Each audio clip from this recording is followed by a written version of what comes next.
Assalamualaikum warahmatullahi wabarakatuh. Saya Feby Mesya Putri dengan NIM 2303020014.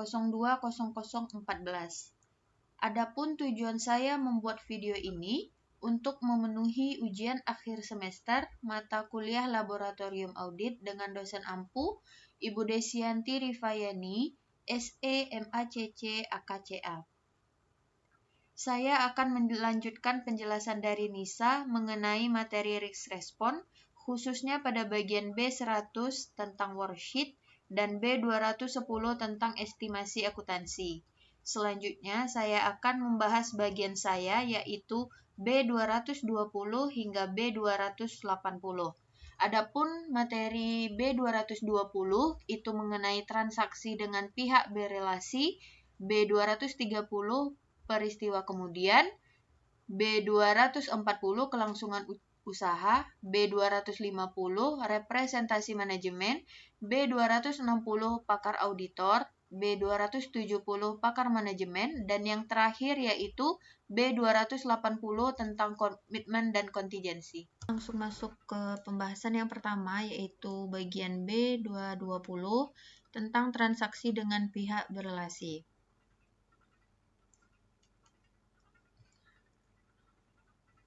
Nah, kita pergi ke kanan bawah. Hasil dari pelaksanaan prosedur identifikasi pihak berelasi. Jadi diketahui bahwa Tuan Hanif itu sebagai pemilik, dia tuh melakukan hutang piutang kepada perusahaannya sendiri dan perusahaannya itu telah menerima 500 juta sebelum laporan itu diterbitkan. Nah, lanjut ke bawahnya. Jadi selanjutnya ada keterangan dari manajemen untuk melengkapi tabel prosedur yang dilakukan. Konfirmasi atau diskusi tentang sifat transaksi dengan pihak perantara yang sesuai seperti bank, konsultan, hukum, penjamin itu telah dilaksanakan. Analisis catatan akuntansi untuk transaksi dengan pihak berelasi yang baru teridentifikasi juga telah dilaksanakan.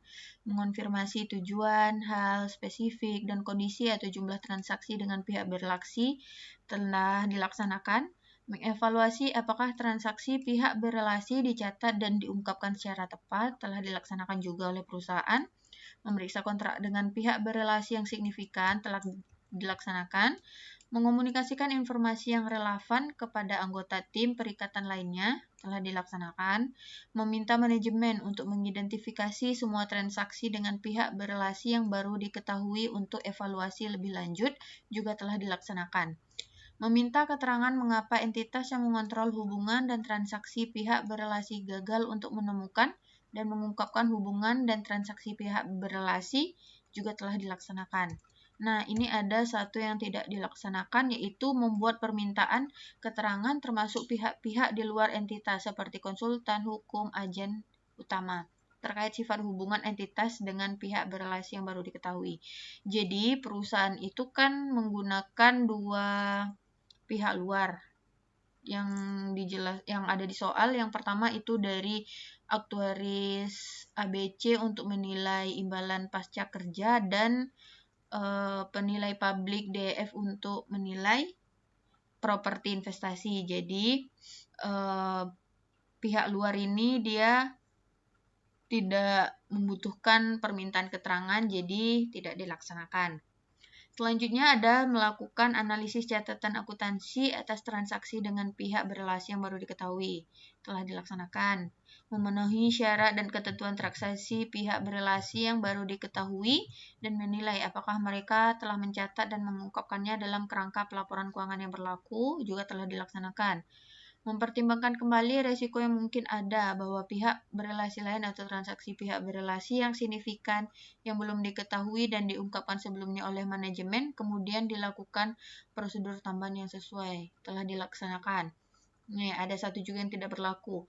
Jika terdapat kecenderungan manajemen tidak melakukan pengungkapan atau salah saji material dan kecurangan, maka evaluasi tujuan auditnya. Jadi dari sebelum-sebelumnya itu emang terdapat salah saji material, tapi itu sudah dilakukan pengungkapan. Jadi ini tidak berlaku lagi.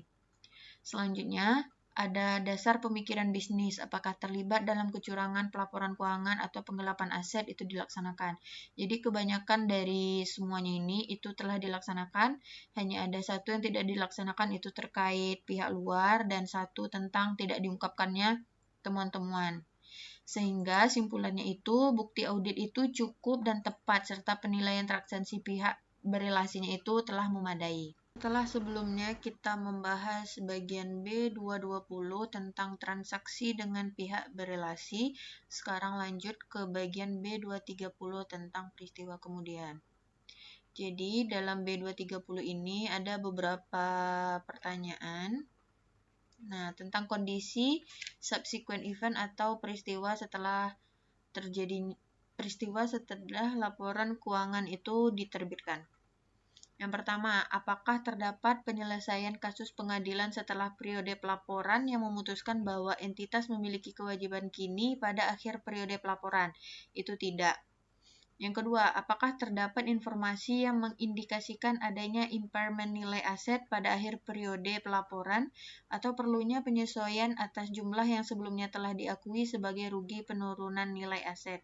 Contohnya itu ada kebangkrutan dan penjualan persediaan setelah periode pelaporan mungkin memberikan bukti tentang nilai realisasi neto. Itu ada ya. Dan ini juga dampak terhadap akun LK-nya itu pada bagian beban piutang tak tertagih. Nah, ini ada di soalnya. Nih, bagian sini. Jadi, debitor itu menyatakan bahwa PT Kiko itu pailit sehingga tidak dapat melunasi utang kepada entitas. Jumlah piutang usahanya itu sebesar 45 juta dan manajemen setuju atas adjustment auditor.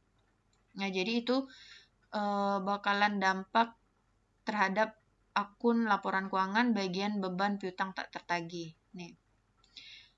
Pertanyaan selanjutnya, apakah terdapat penentuan setelah periode pelaporan atas biaya perolehan aset yang dibeli atau hasil penjualan aset yang dijual sebelum akhir periode pelaporan? Tidak ada. Apakah terdapat pembayaran bagi laba atau bonus setelah periode pelaporan jika entitas memiliki kewajiban hukum atau kewajiban konstruktif kini pada akhir periode pelaporan untuk melakukan pembayaran sebagai akibat dari peristiwa setelah tanggal tersebut atau terdapat dalam SAK nomor 57? Itu tidak ada. Apakah terdapat penemuan kecurangan atau kesalahan yang menunjukkan bahwa laporan keuangan itu tidak benar? Nah, ini terdapat ya. Dan akun yang terdampak pada laporan keuangan itu di kas pada hutang lain-lain. Karena hutang piutang yang telah diberikan oleh Tuan Hanif sebesar 500 juta. Nah, selanjutnya peristiwa non penyesuai setelah periode pelaporan yang umumnya dibuat pengungkapan tidak ada. Apakah terdapat kombinasi bisnis signifikan atau pelepasan entitas anak yang signifikan setelah periode pelaporan? Tidak ada. Apakah terdapat pengumuman untuk menghentikan suatu operasi? Juga tidak ada. Apakah telah terjadi atau rencana pembelian aset yang signifikan? Juga tidak ada. Jadi ini kebanyakan sampai ke bawah itu tidak ada ya. Jadi yang terdampak pada akun laporan keuangan itu hanya dua, pada beban piutang tak tertagih karena pailit oleh PT Kiko tadi atau PT PPA, dan akun yang terdampak kedua itu pada ini kas karena hutang piutang yang diberikan oleh Tuan Hanif. Nah, jadi simpulannya itu bukti audit itu cukup dan tepat serta evaluasi peristiwa kemudian itu telah memadai. Sebelumnya kita telah membahas tentang B230 yaitu peristiwa kemudian. Selanjutnya kita akan membahas bagian B240 tentang kelangsungan usaha. Nah, jadi kita klik.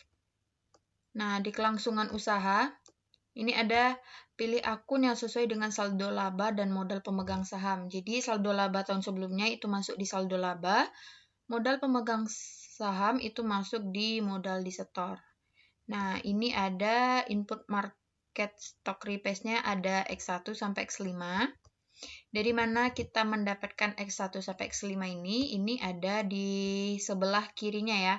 Jadi, modal kerja dibagi dengan total aset. Di sini modal kerja kita itu 1,5 M dibagi dengan total asetnya. Hasilnya dapat segini. X2-nya itu laba ditahan dibagi dengan total aset. Sama hasilnya di sini tapi di sini minus. X3-nya itu EBIT dibagi total aset. Untuk X4 dan X5-nya itu sama yang ngikuti dengan rumus di sebelah kiri. Nah, ini untuk hasilnya. Jadi, nah, untuk z-score dan areanya itu, ketiga-tiganya itu tidak pilot. Karena apa? Di sini juga sudah dijelaskan. Nih, hasil Z jika lebih dari 2,90 maka mengindikasikan kelangsungan usaha itu dalam prediksi tidak pilot. Jadi ini kondisinya itu tidak pilot karena di atas 2,90. Nah, selanjutnya ini ada analisis kelangsungan usahanya. Nah, yang pertama itu melakukan evaluasi adanya indikasi permasalahan going concern dengan menggunakan analisis statistik dan hasil prosedur analisis itu telah dilaksanakan. Yang kedua, mendapatkan dokumen pendukung yang relevan terkait rencana manajemen dalam respon isu going concern perusahaan itu juga telah dilaksanakan. Melakukan permintaan keterangan dengan manajemen mengenai kejadian atau kondisi di luar tanggal neraca yang dapat yang dapat menjadi pertimbangan dalam menilai kelangsungan usaha perusahaan itu juga sudah dilaksanakan.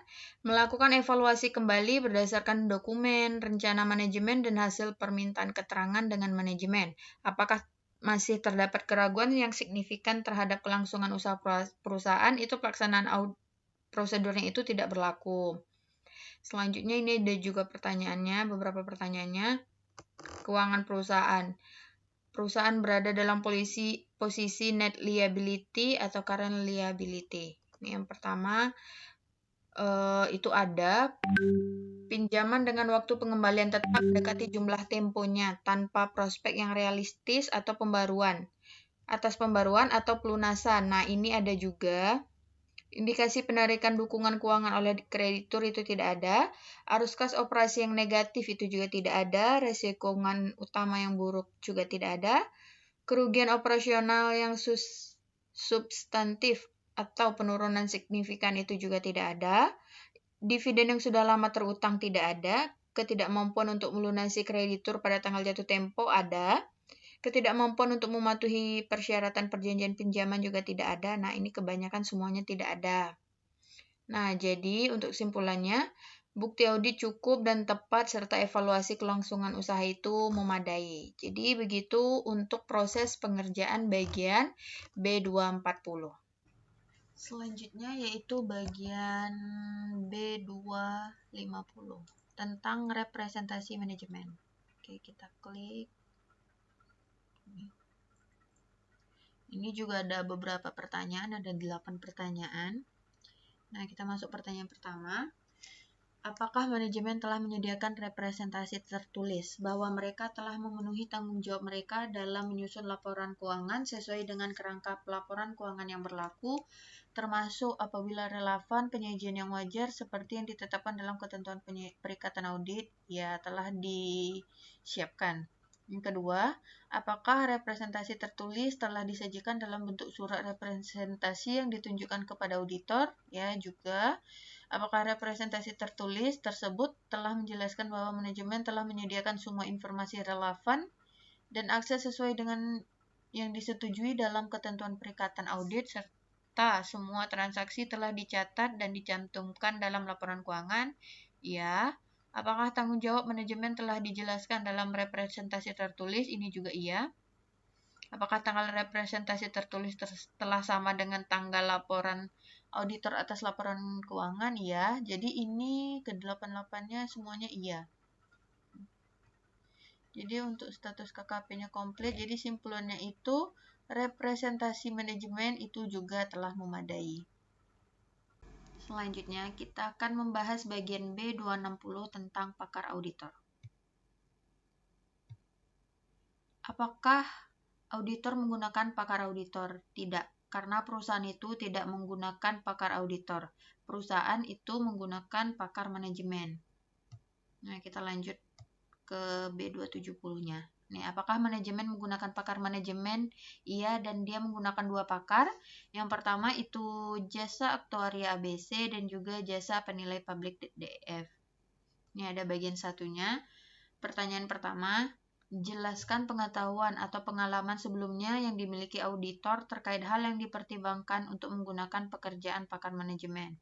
Baik jasa aktuaria maupun jasa penilai DEF itu, pekerjaan yang dilakukan pakar manajemennya dipertimbangkan untuk digunakan dalam keperluan audit atas laporan keuangan. Pertanyaan kedua, apakah terdapat peraturan atas standar yang mengatur pekerjaan pakar manajemen? Itu ya. Yang ketiga, bagaimana resiko salah saji material yang signifikasi dari hal yang dipertimbangkan untuk menggunakan keahlian pakar manajemen? Itu tidak. Apakah manajemen menggunakan pakar manajemen dalam menyusun laporan keuangan? Juga tidak. Nah, bagian kedua, apakah pakar manajemen tersebut memiliki keanggotaan dari asosiasi profesi tertentu, izin berpraktik, atau pengakuan dari pihak eksternal? Jelaskan. Untuk jasa aktuaria, asosiasi yang diikutinya yaitu PAI atau Persatuan Auditor Inter-Indonesia. Sementara untuk jasa penilai publik DF itu asosiasinya MAPPI atau Masyarakat Profesi Penilai Indonesia. Nah, jadi itu untuk pakar manajemennya. Untuk jasa aktuaria ABC dan jasa penilai publik DF. Jadi kesimpulannya menurut auditor untuk tujuan audit maka pekerjaan pakar manajemen itu memadai dan statusnya itu berubah jadi komplit. Kita masuk ke bagian B yang terakhir yaitu B280 tentang komitmen dan kontingensi. Kita klik. Ada beberapa pertanyaan yang muncul. Nah, pertanyaan pertama, peroleh pemahaman dan dokumentasi kebijakan serta prosedur yang digunakan oleh manajemen dalam mengidentifikasi dan mendokumentasikan liabilitas kontingensi itu telah dilaksanakan. Review laporan keuangan periode sebelumnya terkait kontingensi atau komitmen untuk menyelesaikannya juga telah dilaksanakan. Diskusikan dengan manajemen kemungkinan adanya kontingensi atau komitmen yang membutuhkan pengungkapan laporan keuangan. Diskusi harus mencakup pertimbangan nilai bawaan aset dan liabilitas yang sensitif terhadap perubahan juga telah dilaksanakan. Review minutes of meeting terkait kontrak atau belum dokumentasi lainnya terkait pelaksanaan komitmen atau kontingensi juga telah dilaksanakan. Review invoice untuk biaya ahli hukum pada periode yang diindikasikan terdapat liabilitas kontingensi juga telah dilaksanakan. Peroleh konfirmasi tertulis dari pengacara perusahaan terkait litigasi yang sedang diproses untuk posisi sedekat mungkin dengan tanggal laporan audit juga telah dilaksanakan. Diskusikan dengan manajemen terkait adanya asuransi untuk melindungi perusahaan dari kemungkinan resiko bisnis terkait operasional perusahaan juga telah dilaksanakan. Jadi, kebanyakan ini sudah dilaksanakan semua. Ada satu yang tidak berlaku yaitu diskon receivable with resource, itu tidak berlaku untuk perusahaan. Dan di bawahnya itu semua dilaksanakan. Jadi untuk status KKP-nya itu komplit dengan simpulannya, bukti audit cukup dan tepat serta penilaian komitmen dan kontingensinya juga sudah memadai. Sekian penjelasan dari saya mengenai materi risk respon bagian B220 sampai B280. Semoga penjelasan ini dapat membantu kita semua dalam memahami materi tersebut. Saya mohon maaf apabila terdapat kesalahan dalam penyampaian. Saya akhiri dengan wassalamualaikum warahmatullahi wabarakatuh.